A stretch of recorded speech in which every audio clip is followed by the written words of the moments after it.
Hey guys, welcome back. Day 17 of our 90-day challenge. We're going to focus a lot more on our third-party stories. And the way that we're going to use it is supportive of stories in the past, right? Deals that we've done in the past to help support the idea of doing something creative on our upcoming deals. So let's just dive right into it and kind of see what we can find today. We're going to do also some follow-up phone calls on some offers. So I'm just going to start to pound through a lot of this stuff.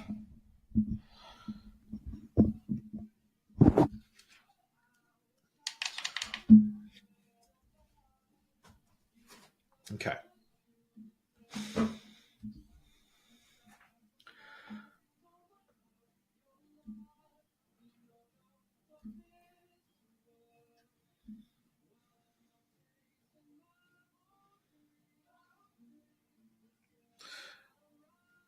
Okay, so here's what I want to do. I want to get through all of my new leads today, and I have 11 new leads that I want to get through. So let's get through these, and then we'll start to go through some of the offers that we've sent and see what we can find. We'll get a lot of no's today, but that's the idea, right? We want to get no's to get to the yeses, and then we also want to hear the no's so that we have an idea of what the objection is.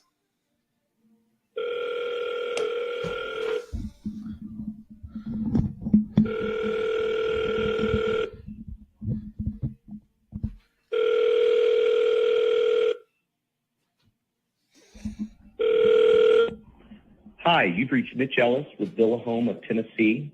Sorry.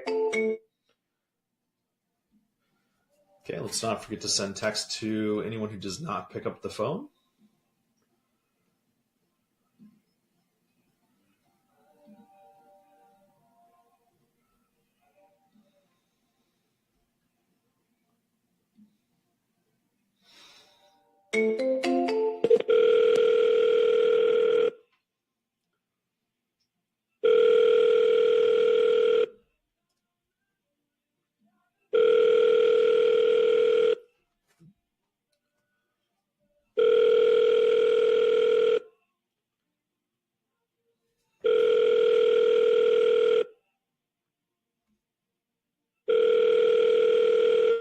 Hi, you have reached Julie Perkins with Coldwell Banker Barnes. I am not able to.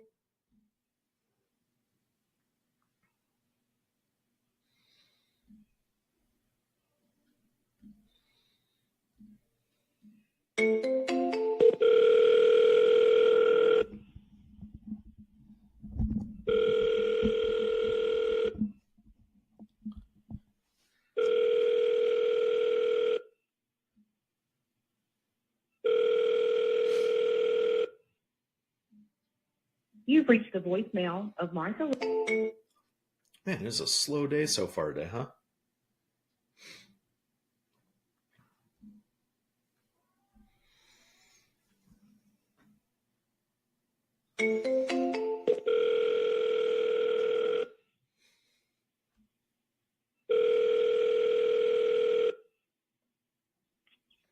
Good morning, this is Eric. Hey, Eric, this is Mike. How you doing?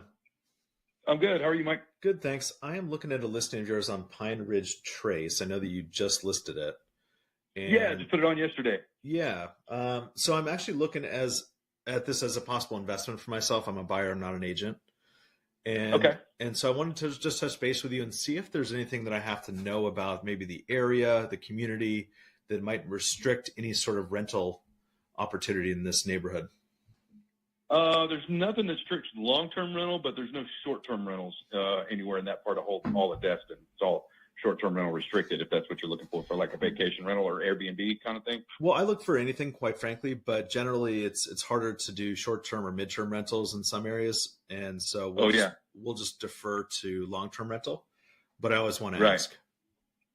Yeah. No, I get a lot of the short-term rental questions because it is a big vacation community in Destin. If you're not familiar with it, there's the beach and so on. We got a lot of military presence here too, so there's a shortage of short-term rentals as well. Yeah, that's kind of what I noticed. Long-term rentals, excuse me. Yeah, and how do you guys define long-term rentals in this neighborhood? Do you know, is it over 6 months or 12 months? usually it's 6 months and a day is considered long term. As long as you got nobody leaving on a weekly basis, when the people are checking in on the weekend with grocery carts full of food and full floats Sure. every weekend, then the neighborhood gets suspicious. But otherwise, it's every 6 months or so. It shouldn't be an issue. Okay. I know that you guys are just brand new on the market. What kind of activity have you guys gotten, if any, so far? I've got some showing scheduled for today already. So it's getting some attention. That's the lower price point. If you've been looking for Destin, that's about the entry level. So I expect it to be fairly popular. Okay. Okay, good. So I'm looking at this a couple of different ways.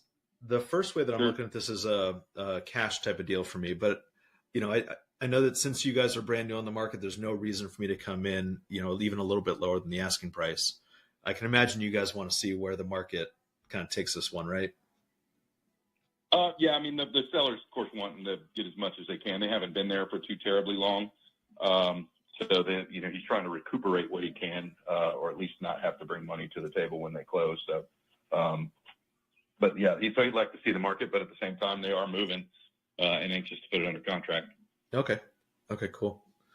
Okay, great. So you mentioned that it sounds like, so since they just bought it, it sounds like there's not a whole lot of equity in it. They want to get as much out of it as they can and don't want to have to come to the table with cash to close, it sounds like, right?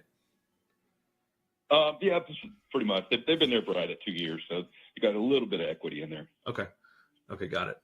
So alternatively, and I don't know if I'm sure that you've been presented with this option already, but if I were to come in and instead of having to have them pay your commissions and all the closing costs and doing all of that, would they be open to me just simply taking over the payments and then I can pay you directly and pay all the closing costs myself?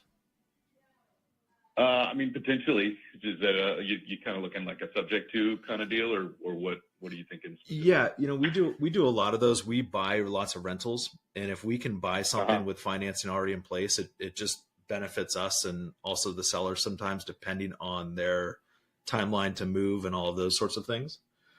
So Sure. yeah, that's kind of what I was thinking. Have you been presented with that option yet? Not as of yet. I'm familiar with it. We've gotten, it's become popular in this market as well.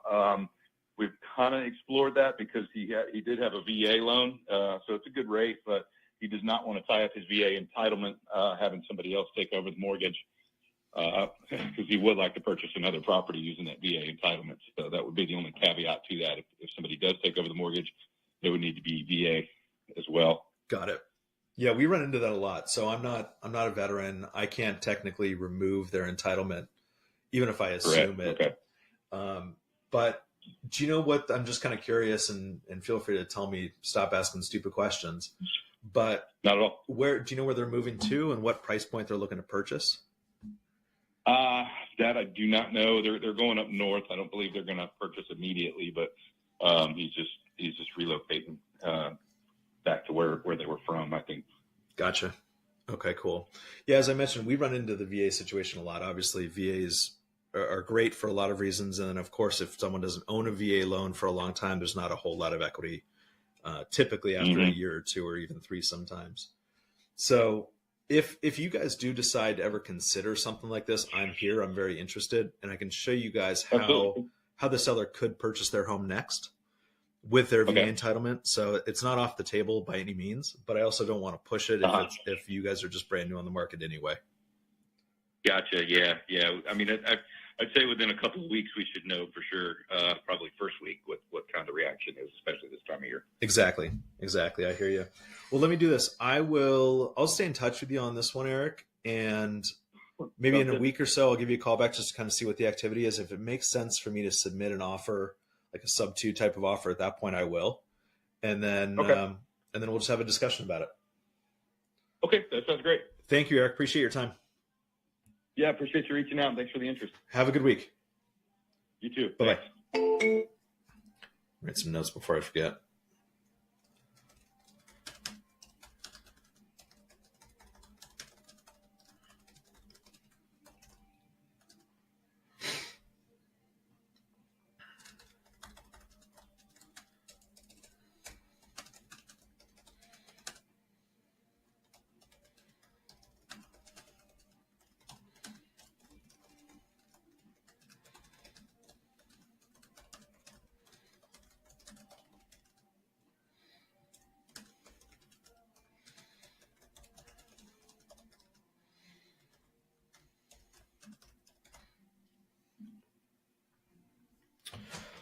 All right, I'm going to set a follow-up date for 1 week from today, then change the status in my system here.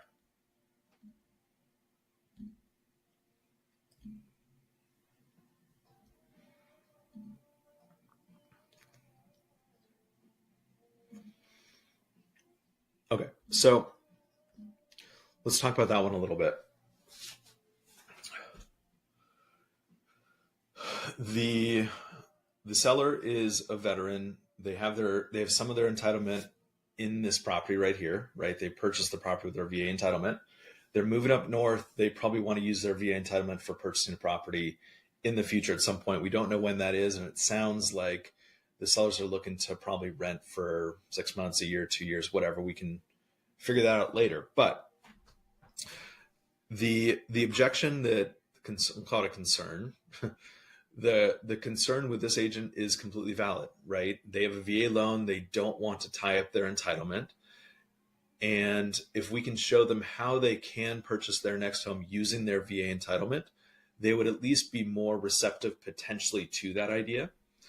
Not to say that they're going to be completely open to it, but at least they have the option. And in a situation like this where it's just brand new on the market, they've had some interest, I'm curious what's going to happen in the next 7 days. In Florida, because this is a low equity deal, people are going to be hopping on this right away, especially a VA loan. I don't know what the interest rate is. I can imagine it's probably, if they purchased it 2.5 years ago, it's probably 4.5%, somewhere around there. Yeah, it doesn't even say. So what I want to do is just follow up with this agent, see if we can find something to provide value on. And then if it doesn't work here, hopefully it's going to work on something in the future. So we'll kind of see how this one shakes out. But that agent's a really cool agent. I like talking with him, and he is respectful of the process and understands it, which makes things a whole lot easier. So let's just keep on going.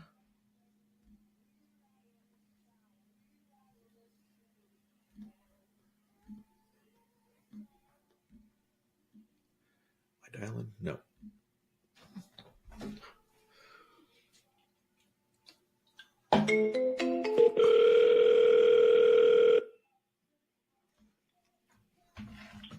This is Ryan. Hey, Ryan, good morning. My name is Mike. How are you? I'm good, Mike. What's going on? I'm calling about your listing that you've just put up on William Harris Way. Oh, uh-huh.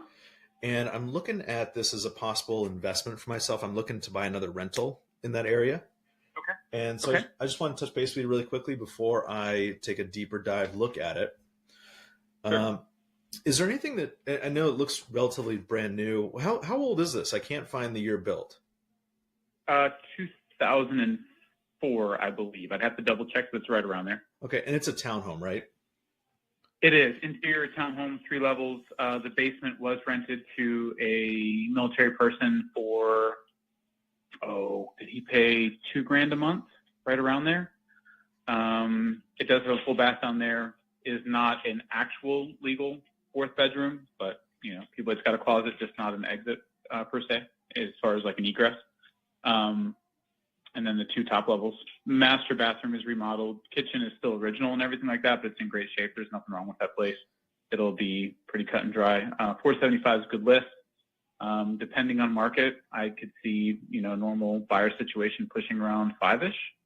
Comps will probably come in right around there overall. And sellers looking for most money, quickest close. For the most part, they have to wait until like May 10th because that would be the mark to avoid capital gains for them. Okay, got it. The basement down there, I guess the lower portion of this townhome, there's no separate entrance to that, right? Or is it all part of the same entrance, or do they have a separate entrance? It's got to walk up. So yes, it is. It does have a key, and someone can access from the back. So they would walk around the back of the townhomes, go through the gate, and then come in the basement for themselves. So they do not have to interact with people upstairs. There is not a washer and dryer in that basement currently. If someone wanted to work one in, they probably could. It would take, some maneuvering. There is space for it, but there's just not hookups and stuff like that. So, got it. There's no laundry down there. In this neighborhood, are there any rental restrictions? No, there is an HOA, but there's not people that are, if you don't have 14 cars coming and going and doing short-term stuff, you're probably never going to have an issue. I think people rent out their basements all the time throughout this entire area. Okay, cool. And then the HOA, does that cover the roof? No, there is no exterior. It's not like a condo association. It is just straight HOA for like trash, snow removal, tot lot, playground, stuff like that. Everything associated with the actual lot is on the owner. So interior, exterior, all the yard work, fencing, stuff like that. Okay, cool. And the HOA is $92 a month? Yep. All right, great. Do you have any idea, you sound like you're really knowledgeable about this. Do you have any idea if I were to rent, the basement and then also the primary, what my total income would be from that? It would probably be in doing it separately. So by themselves, it's probably right around $4,000, give or take. Because you have rent, like you rent the whole house to just one family, it's going to be in the 26 to 28 range. And then you're easily going to get, I think if you wanted to, like, you could probably push over 4, but I think 4 is a good estimate, depending. Like I literally just had a place, I do property management too. So I just had a place that is a simple 3-bedroom condo townhome with a 1-car garage. 2,400 I thought was pretty much pushing it. I got a unicorn deal at 2,850. It's crazy. And I had multiples at like 26. That is crazy. And that was just one family. Yeah. And so if you're renting out the basement and then doing the upper level, I bet you're probably in that $4,000 range. Now, is your business primarily property management or is it sales or both? Both. So yeah, I do property management, traditional residential real estate sales. And then we have a painting franchise that we started not long ago. Maneuvering just all the way through to do one-stop shop. If you think of anything home related, call me. That's basically what we're working towards. Well, I love that. Since I'm looking for other rental opportunities, do you have anything else that might make sense to buy as an investment? I have a condo that currently has a tenant in it right now. I'll give you the address. I have not listed it yet. Give me 1 second. I have another one as well. So I have a place I'm going to sell at 41836.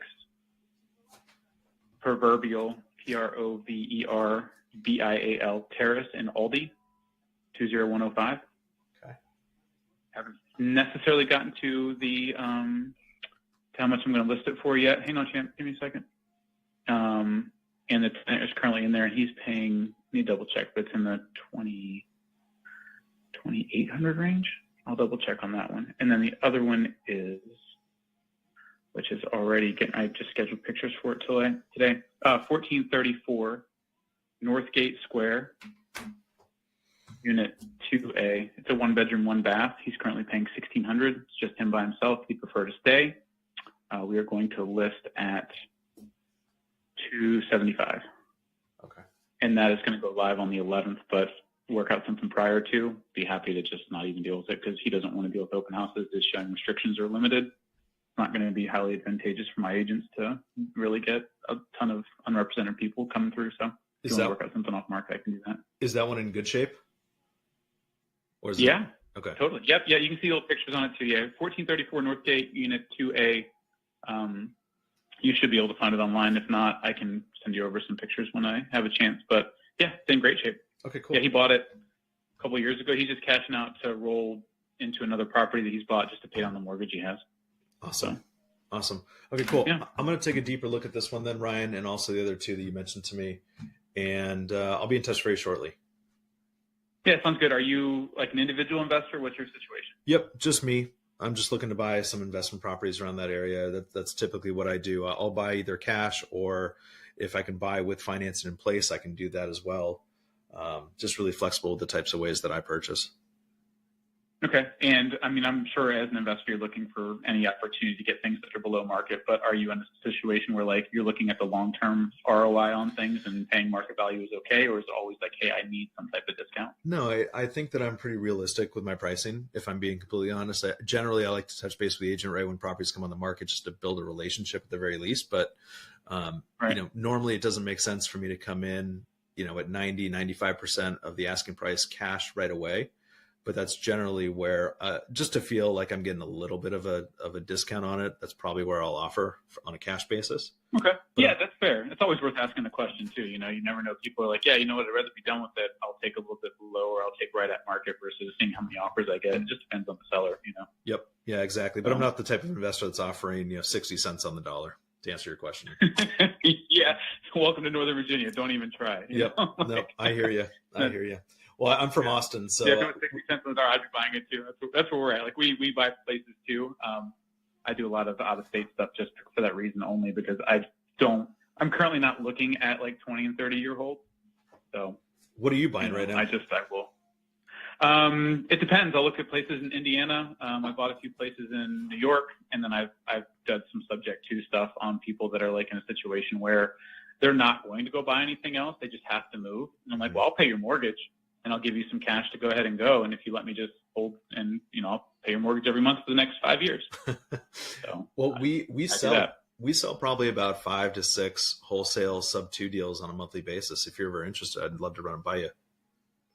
Yeah, send me anything you got, man. I'm all about collaboration and just being an open book. I mean, I didn't ask you many questions, and I told you everything I know. So if that tells you how I operate, that's just what I do. Full transparency. I love it. Yeah. Thanks, Ryan. I do appreciate your time. All right, awesome. Talk to you soon. Bye-bye.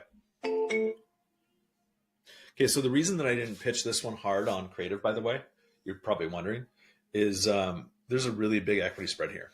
And all that I want to do on that one was just kind of create a relationship. Obviously, a really cool agent, property manager, listing agent, buying agent, buys out of state, Indiana, New York, other states on sub 2, which is super cool. He's probably looking for some cash flow, it's tough to find cash flow on sub 2 deals, but if you can find it, he's a potential buyer for that. So it's probably the way that I would categorize him actually on this one is let's run by him some sub 2 deals and see what we can find. So I'm just gonna put sub 2 buyer.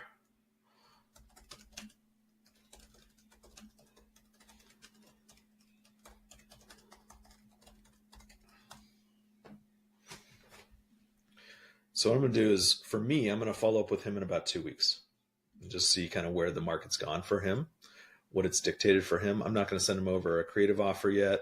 There's no sense. This guy actually knows creative, so that's kind of cool. I should have probably asked him. That's what I should have done. I really should have asked him, hey, just out of curiosity, would the seller on this one be open to a creative offer? So I'm going to set a 2-week follow-up. And then just keep on rocking and rolling. He actually continued the conversation, which was really nice. I didn't do a whole lot to continue that conversation.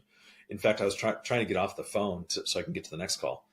But I like that he pushed the conversation a little bit, because what he did there is he pushed the conversation into the territory of how can we collaborate with one another. And that was super cool, right? He said that I'm buying sub 2 deals. I'm buying investment properties in other states. He said that ultimately because I did ask him what he's buying and where he's buying and all those sorts of questions, which I'm glad that I asked, but I could have done better by pushing him to that point myself instead of him asking, what our model is or what we do. So lessons learned always.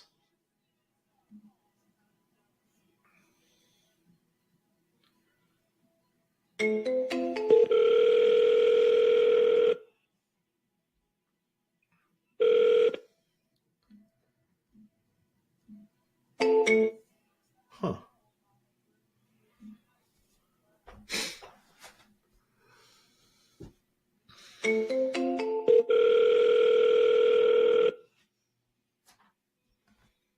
Hi, this is Meg Japeski with Honorable Service Realty Group. I am. Okay.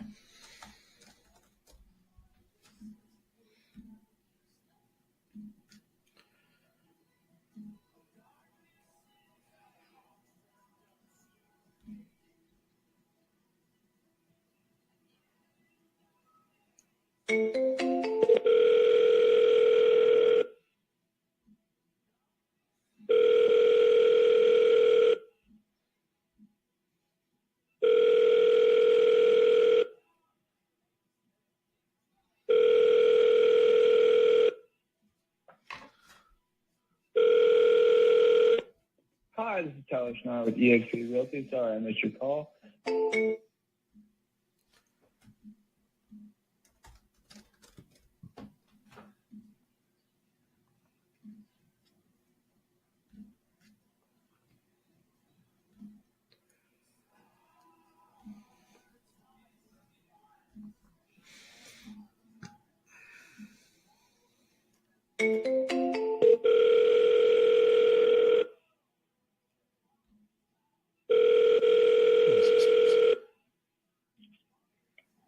Thank you for choosing Team Pepcot. This is Michelle. How can I help you? Hey, Michelle, is Ronald in, please?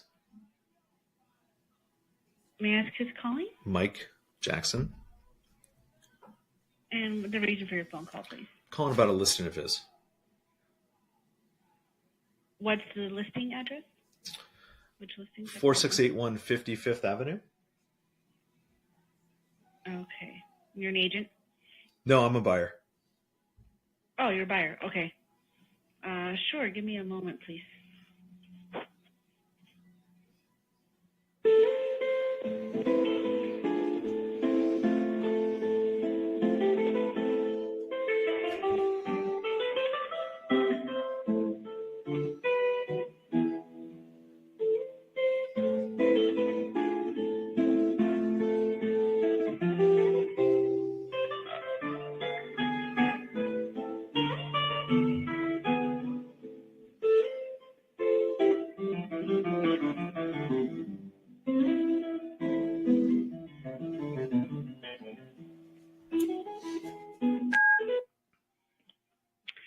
Hey, Mike, I'm going to take your information. You actually need to speak to Ken, and he's on the other line, so I could have him give you a call right when he gets off. Perfect. That's great. What is your number he could reach you at? 469 871 8687. All right, Mike. He'll give you a call right back. Thank you. Thank you so much. Bye.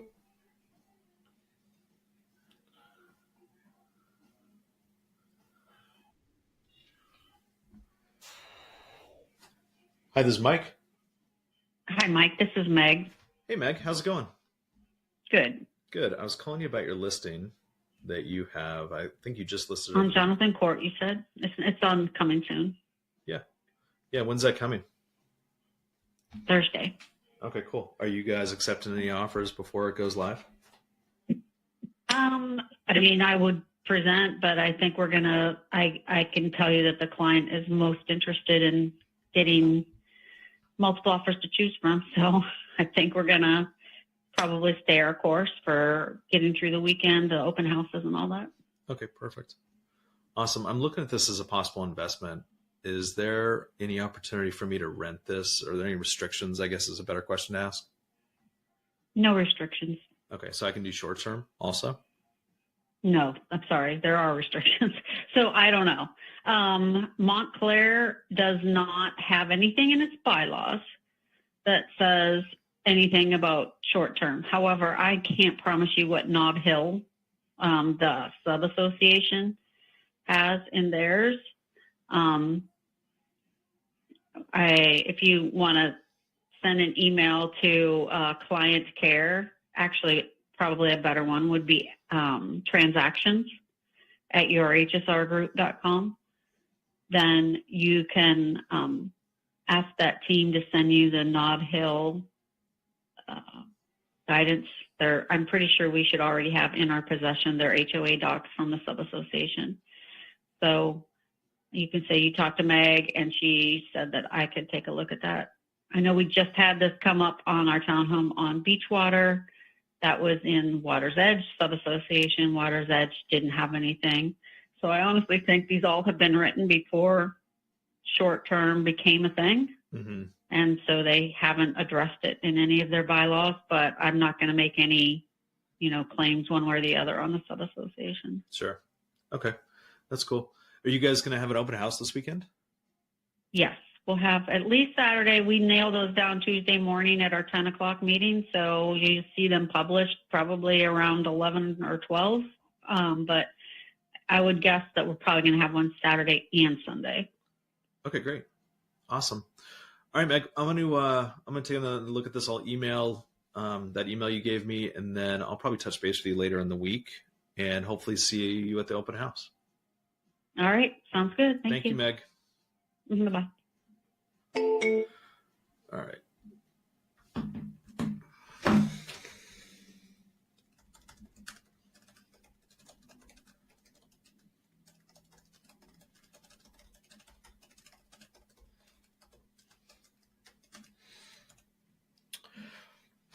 Okay, it's actually a really good deal, but I don't want to do anything until it goes live.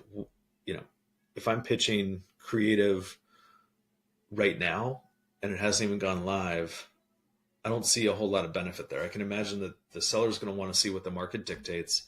Let me do a quick little search here. I'm curious when they purchased this home, because it's a low equity VA loan.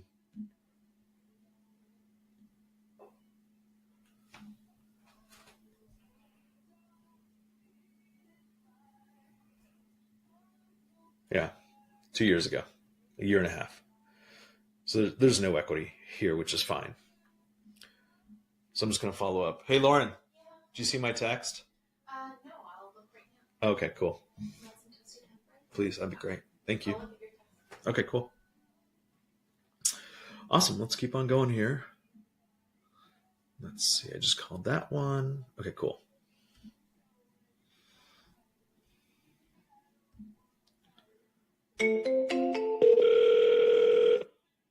Thank you for calling Daniels Real Estate. This is Sean Daniels. Please leave me a detailed message and a phone number, and I'll get right back with you. This one's gone pending already. It's been on the market for 3 days. So anything that's pending, I do a 2-week follow-up. Depending on the situation, this is a really low interest rate, but not a great equity position. So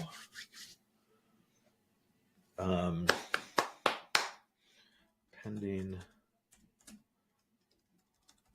up in 2 weeks. And if they've gone pending after 3 days, it's probably not a creative deal. I think in this situation, they would have required about 20 to 25 grand on a $325,000 purchase price. So it's, it's not going to be a creative deal, but anyway. So let me do a follow-up here.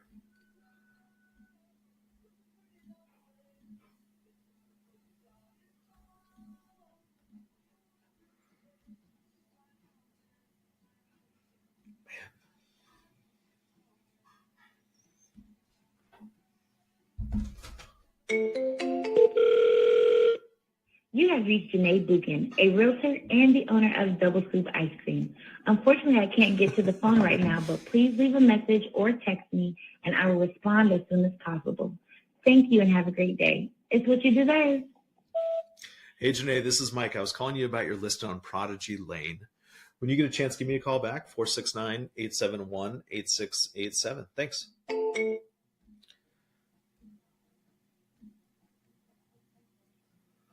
All right, this is our last new lead, and then we're going to go back to our offer sent, which should be interesting.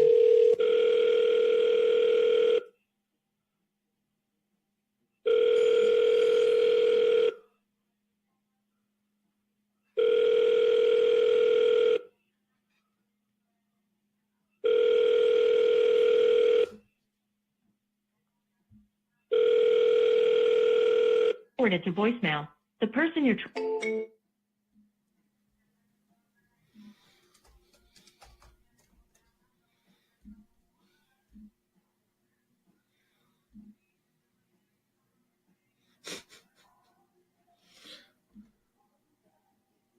Social media is so funny.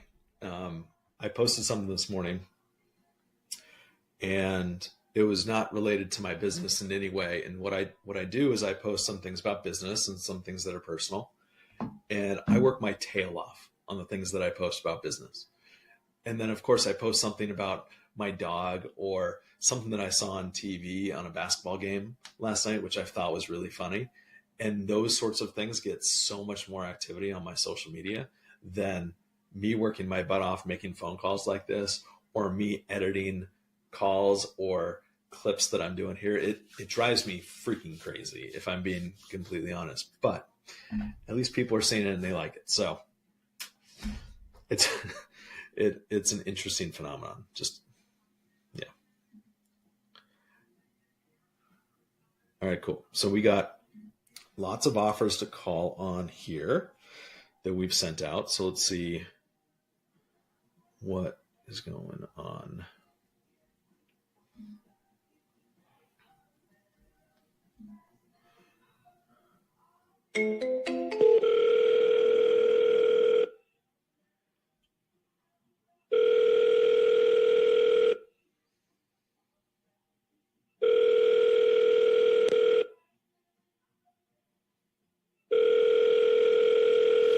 This one went pending.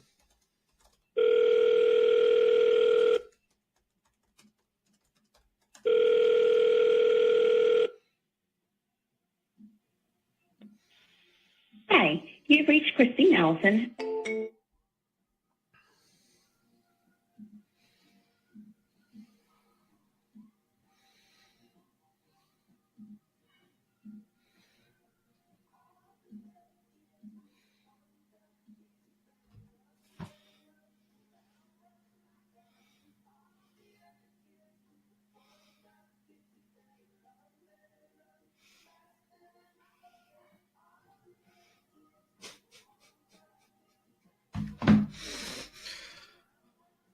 Social media is so weird.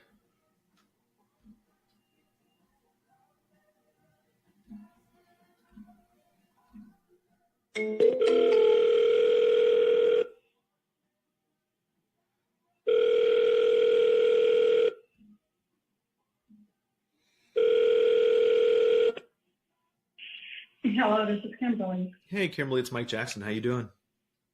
I'm good, and yourself? Good, thank you. I hope your weekend was good. I sent you over an offer on Cade's Court last week, and I just wanted to follow up with you and see if you had any questions. Yeah. Actually, I was getting ready to call you or text. I'm seeing your message back. He declined. Okay. What was his feedback? Huh? What was his feedback? Why did he decline? What did you say? I asked what the feedback was. He just basically, it was no feedback. He just said he just completely declined. That was all he said. Okay. I was just curious if he had any concerns he just declined. He won't even consider it. Okay. Did he understand what the offer was?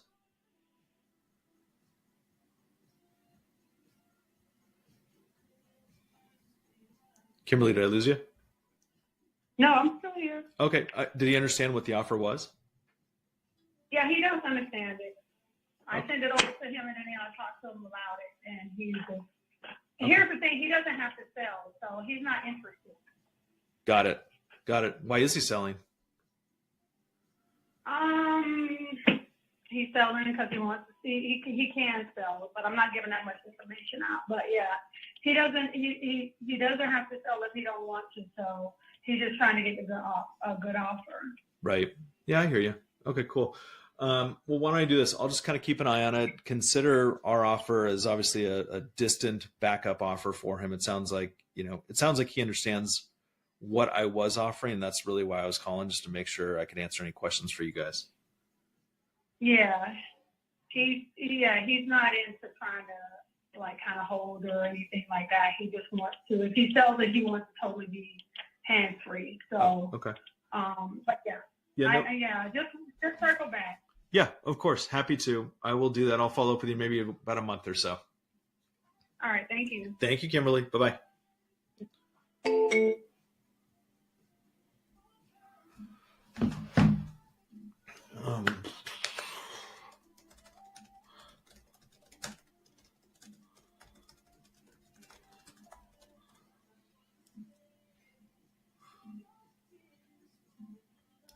So the reason I'm going to follow up in about a month on this one is, and of course we hear from agents all the time that sellers don't have to sell. It's a selling tactic. I get that.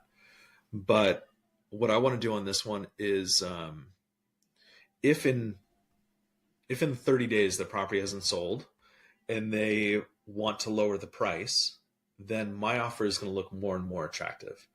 because based on the numbers that I'm seeing here, I offered them more money than what he was going to receive with a traditional sale. So for me, it's a waiting game. I want to see, does the price reduce? Does the seller's motivation change over time? And if so, how can I help the seller in this situation benefit with my solution? Is it time? Is it price? What exactly is it from his standpoint that I can help him with? And we still have to figure that out. I haven't gotten there quite yet. I don't know if it's price. To me, it sounds like it's price because the agent's saying that he doesn't have to sell. But at the same time, he is going to have to sell at some point. In fact, I'm curious, is the house vacant? Let's see.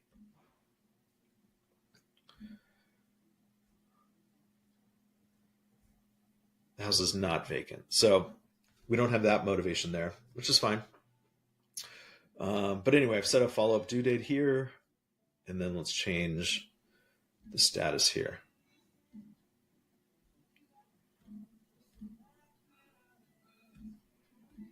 Remember that a creative solution isn't going to be the first option in most situations. When we're working with an agent and their seller, the preferred solution is always going to be a cash offer or a traditional offer. What we want to do is present a viable alternative to see if it makes sense for them sometime down the road. Now, the leads that we hit are generally brand new on the market. And so we want to position ourselves a little bit differently than we do if we get this listing in 30 days and they've already received tons of offers, or the market's shown them that maybe they're too high priced, right? Maybe there's something wrong with the listing. And in 30 days, we can offer them a solution that makes more sense potentially. But in terms of a creative solution, unless the seller is negative from day one, meaning that they're going to have to come to the table with cash to close, it's probably not going to make sense on day one. On day 10 or 14 or 21 or 30, depending on the activity that they've gotten, then it's going to make more and more sense. So what we want to do is we just want to be present. We want to be in front of them, educating them that whole time so that they understand the value of our solution. And hopefully it works for their sellers. If it doesn't, it doesn't, and that's completely okay. But if it does, then we're here. So let's keep on rolling.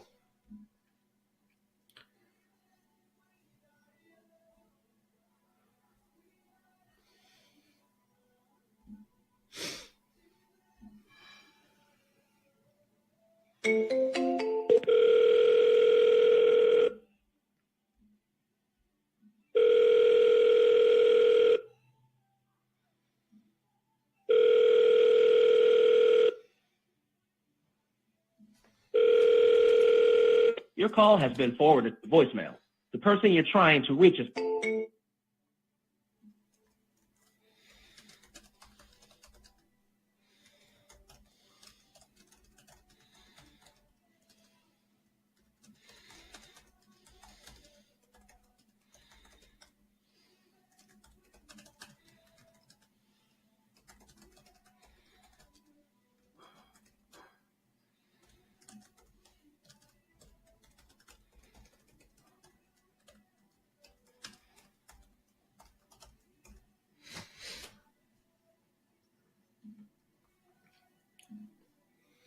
Okay, this one went pending. I'm going to set a 2-week follow-up.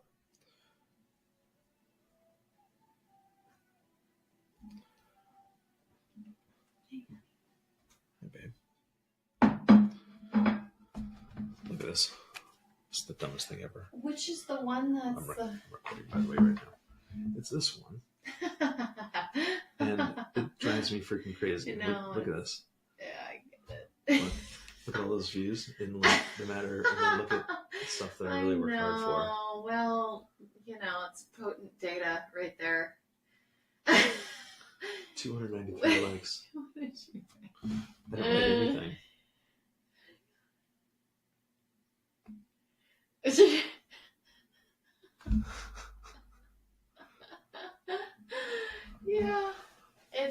Yeah. Well, congratulations.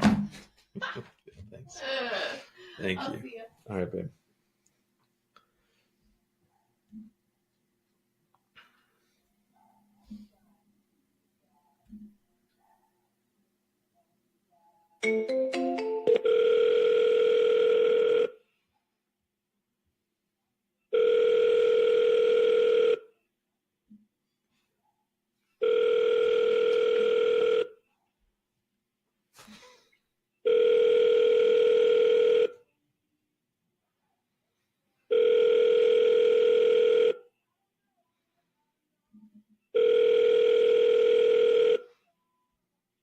Hello, this is Amy Calderon with World Impact Real Estate. You have reached my voicemail. Please leave me a brief message and I'll call you back as soon as I can. For a faster response, please send me a text. Have a wonderful day.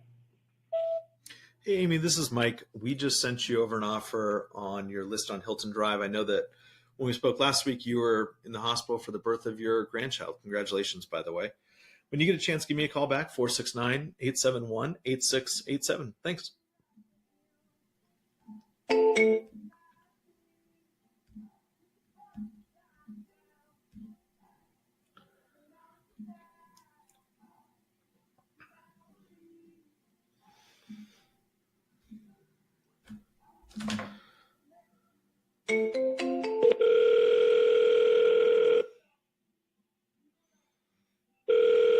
Your call has been forwarded to voicemail. The person you're trying to reach is not available. At the tone.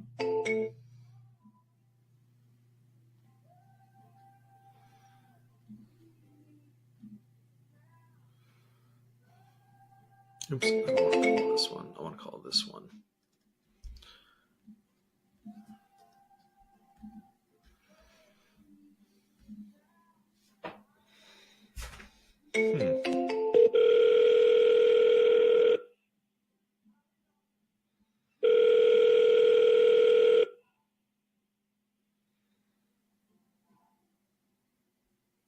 You've reached Lindsay Griffin with EXT.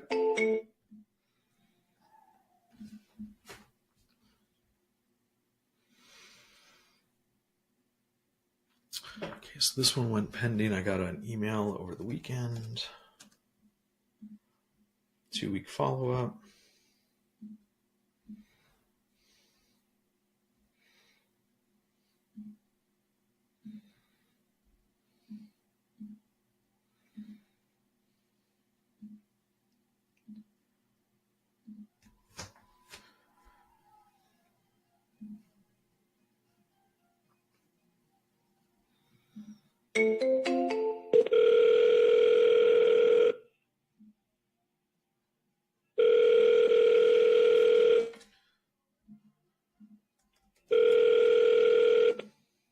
Thank you for calling St. Cloud Real Estate.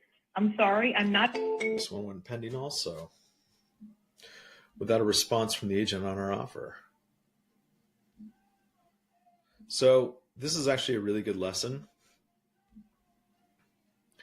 This is a deal that slipped through the cracks on our end, on my end.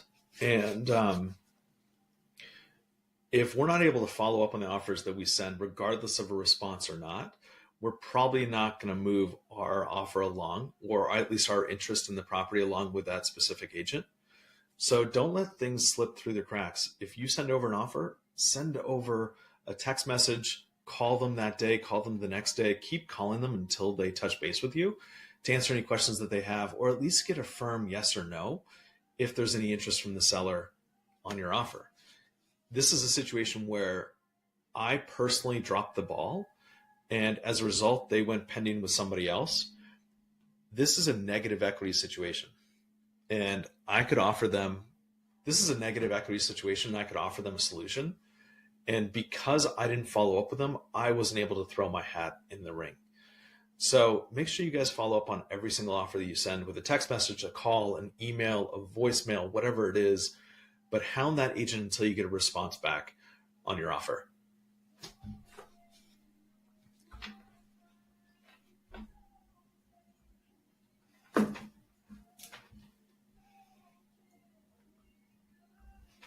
Okay.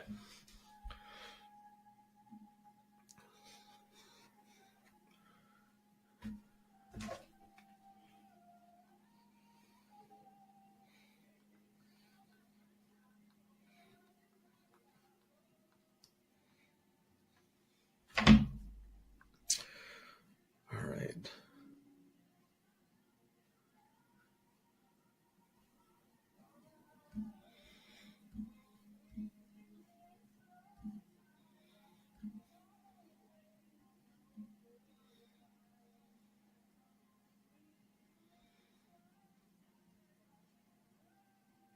Hello.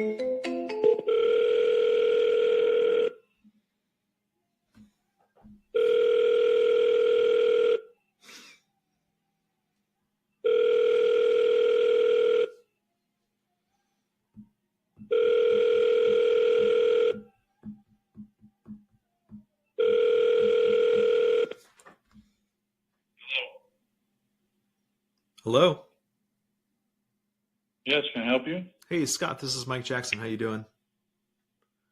Good. Good. Sounds like I caught you at a really Can I help? awkward time. Yeah, I'm putting up a light. Oh, got it. Well, I was calling you about an offer we sent over on a property of yours on Pink Street. Yeah. When's a better time to touch base with you? Have I talked to you before? Yeah. Okay. Yeah. Oh, my clients aren't interested if they have to stay on the mortgage. They're not interested. Got it. It sounds like you're assuming that that's the offer that I sent over. Well, I've had like 4 of them like that, so I'm assuming that's it. Yes. Okay. That wasn't it. It was coincidentally, but I guess I'm kind of curious now that I have you on the phone. What's the seller's concern with that? They don't want to carry 2 mortgages. Well, they wouldn't be. Well, yes, they would be because their name would still be on this mortgage, and they have a second mortgage with another house. Right. So I guess when you said carry, I guess I assumed that you meant paying for 2 mortgages. They'd have 2 mortgages on their credit report, and they can't. They've got the income's too high. They cannot carry 2 mortgages at once, so they have to sell a house outright. Okay. Now, what if I were to show you guys how that could work?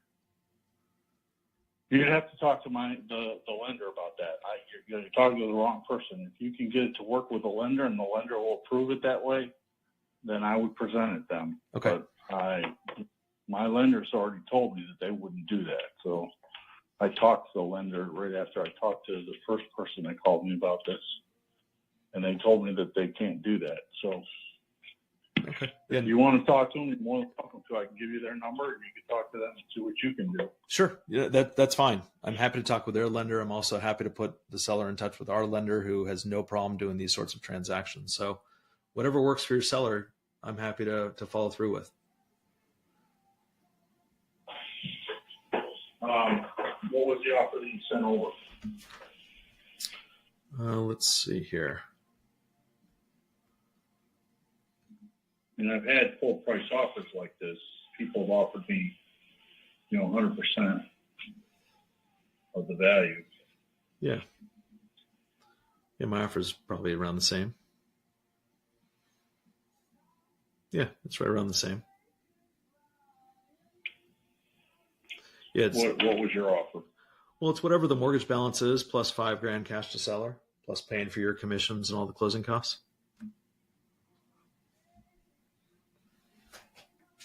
My commission on this is what, $9,000. So 265 plus 5 is 270. It's 279. We're still a little short. You're still about 16,000 short. How's that the case? Costs. Well, they owe 265. Mm-hmm. 5,000 makes it 270. My commission makes it 279. Closing costs are what, 3,500. That's 283, basically 284, and we're asking 295. Got it. Well, yeah, I guess my numbers are probably a little bit off then, but I'm happy to pay whatever price you guys need as long as I can match whatever the cash to seller is at the end of the day. That's because that's all that really matters is the cash to seller. So if I can match the cash to seller that they would get with a traditional sale, then great. Outside of that, I'd be paying for your commission, and then I'd be paying closing costs, and then of course their cash. All right. Well, I could give you the name of the lender that they're using right now, and if you have a lender that can do that with their new mortgage on their new house, I'm open to it if you can get that done. Yeah, we do these all the time. So it's interesting. The lender situation it's always something that comes up every single time. But if a lender is able to figure it out someone who's not me telling you what the story is, then I think that that's actually some sort of benefit to the seller, just to have another option. That's a huge benefit. Yeah, that way they understand what. Again, I think I talked to you about this before. I don't have a huge understanding of it. They don't have a huge understanding of it at all, and my lender doesn't have an understanding of it. So, it makes it very difficult to put an offer in front of them that nobody knows exactly what it is. Right. Exactly. So, if you, I'm happy to answer any questions that you do have along the way. If it doesn't make sense, I totally get it. And if it's not right for them, I get that as well. But I'm happy to answer any questions you have. Well, my question was, like I said, to their lender who's lending them the money for the new house, if they stay on the mortgage on the existing house, can they still get a mortgage on the new house? And the answer was no. That was the answer I got from the lender. So if you have a lender that'll do that, then that's completely different. Now, I know that they're contingent on this new home, right? Yes. Yeah, I think you mentioned that before. Yeah, so all that we would do is set up a lease purchase, where basically we have a lease agreement on this one, which shows that someone else is responsible for paying whatever the value of the mortgage is, and then that would basically be a reduction on their debt to income so that they could qualify for the new home. It's actually really simple. Okay. Yeah. And how long do you guys lease that for? I don't know, 5 days, 7 days, 2 weeks, whatever they need to close on their new property. So once they close on their new property, then what happens to the other one? Then we purchase the other one. So we close on the new home first. We close on the second on their previous home second, and then that way, what happens is, let's say that the lease is a $2,500 lease. That $2,500 counts towards their income on their debt to income, which would offset whatever the mortgage payment is on their primary home. But you guarantee that you'll pay off their mortgage within they close on the other house? Say that again. I'm sorry, I didn't understand. The existing mortgage on their home now, yeah. Does that stay intact the whole time? For how long does that stay? That's a whole different conversation. It really just depends on what the sellers are looking for.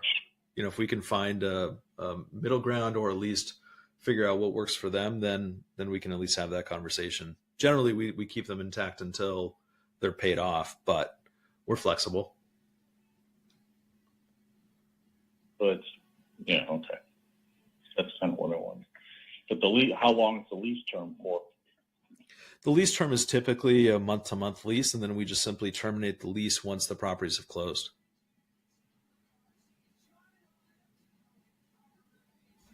Oh, I see. So in other words, I'm leaving the house on the market.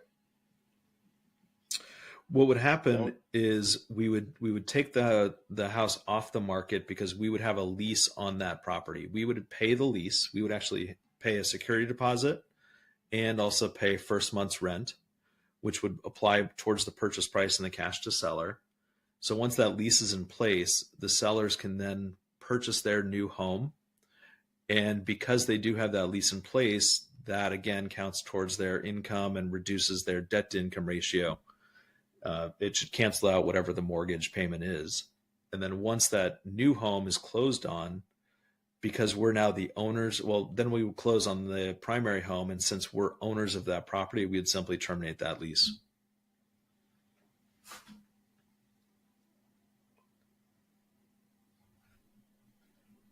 Okay, I'm still confused. So the new property that they're buying, you're leasing it back to them? The new home that they're buying, what would happen is they would close on that, but they would close on that after we sign a lease on their home that they're selling. Right. So once we have that lease in place, what that does is that's going to offset their mortgage, right? So it's right. Hopefully a net zero at the end of the day. They've already been able to qualify for their new home. So they were able to qualify based on their current financials. So if we net out their current home at zero, then they can close on their property, their new property, by themselves. They would get their financing They would close on that. And then a couple days later, we would close on their primary residence. And that's the way that would work out. Now, that's just one of the ways we could do it, but that's typically the most common way to purchase and offset debt to income issues. I've never seen an issue with debt to income stop a transaction like this, because there are just ways that we can move things around and pivot it a little bit. Done a house a few days after. Why not just purchase it outright to begin with? Well, we're not. That's where I'm confused. If you sign up a lease on the house to offset that to income, they close on their new house, and then you close on this house a week later. Why not just, instead of closing on it, why not just buy it outright to begin with? Well, because we're keeping the mortgage in place, right? That's the idea. We're trying to offset whatever the mortgage balance is and the mortgage payment is, because we're keeping that mortgage in place so that they are able to purchase their next home. And so once they're able to purchase their next home, then we just keep that first mortgage in place. We take it over. We pay them their cash that we've agreed to at the close of their primary home, the home that they're selling. And at that point, I apologize, but I got to grab this other call. Let me just call you right back. Yeah, no worries. Call me right back. No worries. Thanks, Scott. All right, bye. All right, guys. Let's see.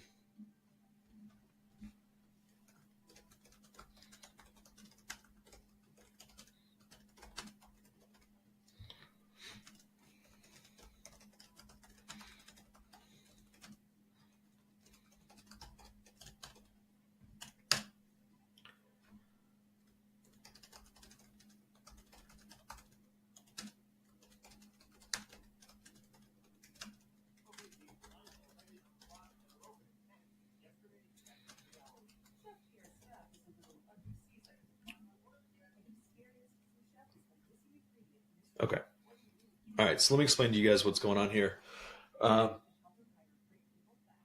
was really reactive on that call instead of proactive, and I didn't like that at all. So in this situation, he mentioned that the seller doesn't know anything about sub 2. He doesn't know anything about sub 2. His lender doesn't know anything about sub 2. So they have lots of questions the whole way. Now, they've gotten 4 other sub 2 offers, some at full price, which I find to be really interesting, but that's okay. The questions that he has about how the sellers are able to purchase their next home are great questions. How is the seller able to purchase another home by leaving this mortgage in place? And how is that going to affect their debt to income? And this is a question that we get literally on a daily basis, right? Oh, they can't do that because they can't have 2 mortgages on their debt to income or their credit report, or however they want to define it. Now, in speaking with our lender, who's great and very, very well versed in these types of transactions, he's never run into an issue where a previous mortgage has affected a seller's ability to purchase another home with a new mortgage. And just what I mean by that is there are plenty of ways that we can work around the issue, right? We talked here about a lease purchase, which is where what we would do is we would lease the subject property. And what we would do is lease it at market rates, which will offset, hopefully, the mortgage payment that they make on a monthly basis. So in terms of debt to income, it's going to look as if they're receiving $2,500, for example, in income, yet they're paying out $2,500 towards their mortgage. So that's a net zero, right? So on their credit report, it's going to look as if they're receiving income, they have this debt, that's zero. Now they're able to qualify for their next home with their debt to income that they had previously. So the way that works is we would lease the property, we would submit an earnest money deposit, and we would pay first month's rent. And then they would end up closing on the property that they have under contract. Then right after that, it could be a day, 2 days, a week, whatever, we would purchase the subject property. And at that point, that mortgage would stay in place. The sellers would have already purchased their home that they qualified for. Our rent, our security deposit, whatever, can technically apply towards the cash to seller at close. And we would simply just come in and start making payments on that mortgage. We would terminate the lease, so there's no lessee. So that's how that would work. That's called a lease purchase. I hope I explained that okay. So anyway, that was actually a really good opportunity for us to kind of close out today. I think that today, even though it was a little bit slower, we did get a lot of value in it, hopefully. So guys, thank you always for your support. Really do appreciate it. This was day 17 of our 90-day challenge. Keep watching. I really do appreciate your support. We'll see you guys tomorrow. Have a good one, guys.